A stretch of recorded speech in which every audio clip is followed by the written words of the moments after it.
Hey guys, welcome back to the channel. The fight for your money is heating up between YieldMax and Roundhill. We're going to cover a recent interview from Spencer Invest with YieldMax and go over some information regarding Roundhill that you may not have known. Along the way, I'll share some of my own commentary. As always, don't forget to smash that like button if you like this type of content so the algorithm guys know that I'm here. Hit subscribe if you're new. And before I get started, I have to hit you with this quick disclaimer to appease those YouTube gods. This video is for entertainment purposes only, not financial advice. You should always consult a professional.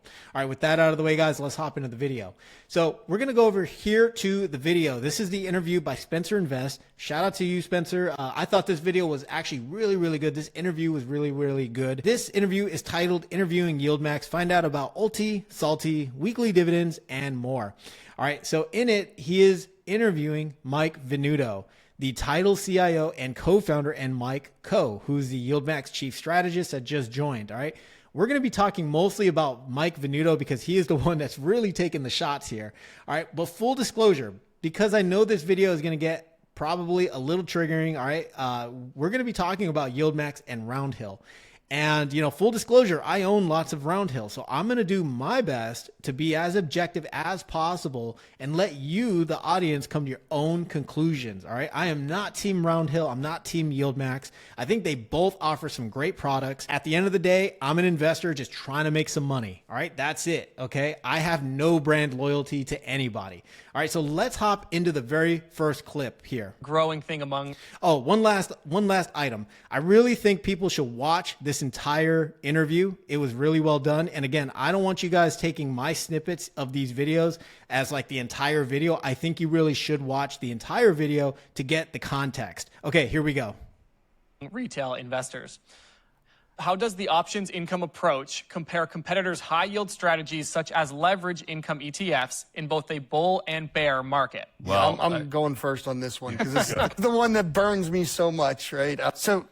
So the reason why this burns him so much, in my opinion, is because there was a post that came out from Roundhill basically calling out, you know, YieldMax's HOOY fund as underperforming Roundhill's HOOW, right? They had total return charts. I did a whole video on it, and then Rex Shares came out of the blue and then said, yeah, let the total returns talk, right? And their MSII has actually outperformed Misty. So I don't know. It was just really funny, but I could see why, you know, he probably has, you know, a chip on his shoulder or something, you know, so he wants to talk about it. And we're going to listen to what he has to say. And this is Mike Venuto speaking, all right? This is the Tidal CIO and co-founder. We're going to listen to what he has to say about leverage funds versus cover call funds. A not to be named competitor came out and said, we're launching weeklies too. He's talking about Roundhill. Okay, let's not beat around the bush. Weekly pay ETFs, leverage. We're talking about Roundhill here. But they're not doing covered calls. They're simply 125% levered and handing you back your money. It is truly return of capital, right? There's no income being produced. And I think because they put the words income and weekly, they're confusing people and it's misleading. I'm shocked that the regulators haven't come and made them clarify it, right? But the amount of work that the 40 people... All right, so basically he's going to talk about all the work that YieldMax has to do to make this option income versus, you know, someone like Roundhill who has this swap agreement, you know, this derivative trading strategy that just basically pays out income, right? They don't have to hire a whole trading desk, you know, like teams of people in order to run these trades, I'm assuming is what he's saying. All right, so let's listen in on this second piece. All right. You guys need to start asking, who's trading this stuff for Roundhill? Who's trading this stuff for Granite Shares? Who's trading it for Rex? Right? Who's trading this stuff for Roundhill? All right, or Rex Shares or Granite Shares? Who's trading it? This is the question we're going to be answering in this video. All right, so here we go. All right, here we go. People need to know who's doing the trading for Roundhill. And, you know, most people don't know. And it's just a fact. Most people don't know. Okay, so the weekly pay ETFs. If we go to MSTW's prospectus, and you can go to any of the weekly pay ETFs, you can go to any one of these prospectuses and they're listed in there. But if we go to page 37, all right, we want to know who the sub-advisor is. We see that the investment advisor, the prime, is Roundhill Financial. Okay, that's who we know is running these funds. But under the hood, all right, the people that are really doing all the quote unquote trading is exchange traded concepts. They are the investment sub-advisor. Now, who the heck is Exchange Traded Concepts?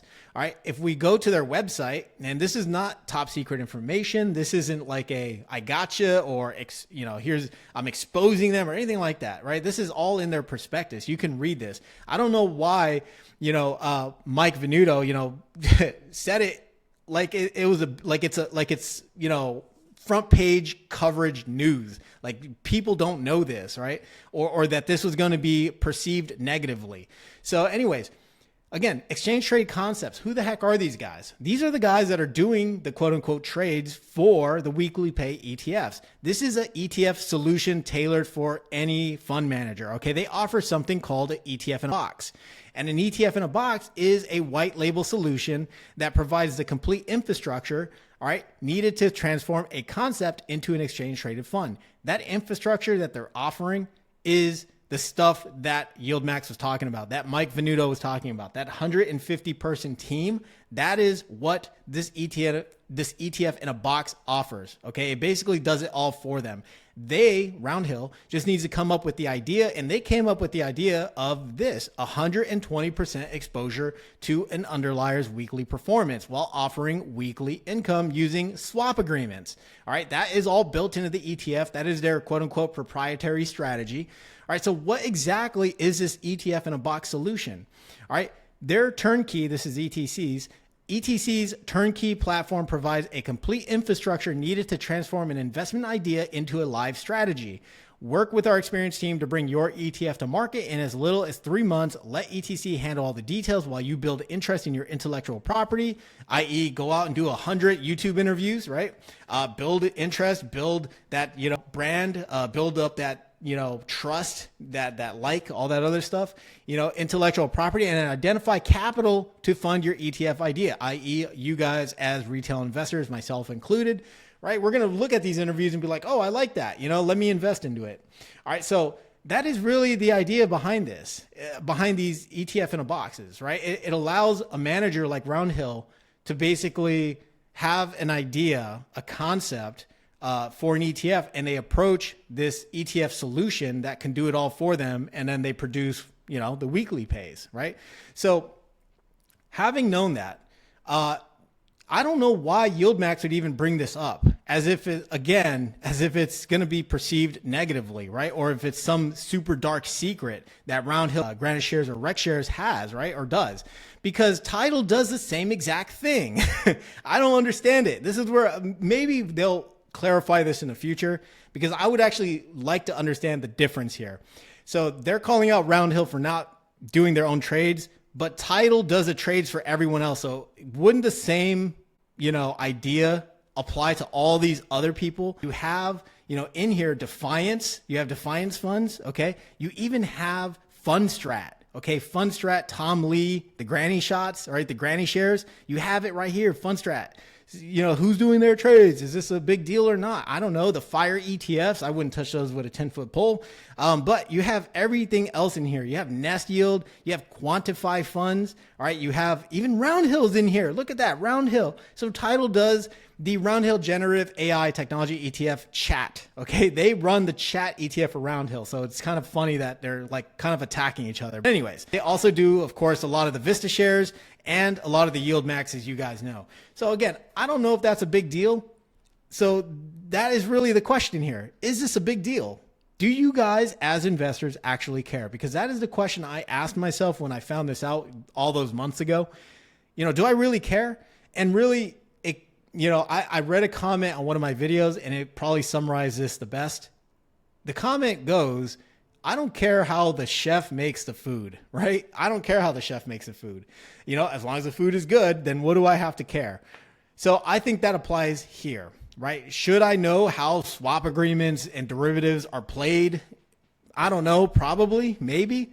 For me personally, I don't care. As long as this ETF is doing exactly what it says, provides weekly income, goes up in value if the underlier goes up in value, and I know it's 120%, so if it goes up 10%, the underlier like Apple, if Apple goes up 10%, this ETF is going to go up 12%, but if Apple goes down 10%, this ETF is going to go down 12%. As long as I know that as an investor, I don't care who's doing the trade. But you as the audience member, do you care? That is the question I ask you guys. I challenge you guys to kind of ponder on, because again, this is your money going into these ETFs, right? So you guys be the judge. Does this really matter? Does this really make a difference that Roundhill is using a ETF-in-a-Box service, from ETC to create the weekly pay ETFs? Hope you guys enjoyed this video. Hope it was a little eye-opening. Again, you can't take everything YouTubers say at face value.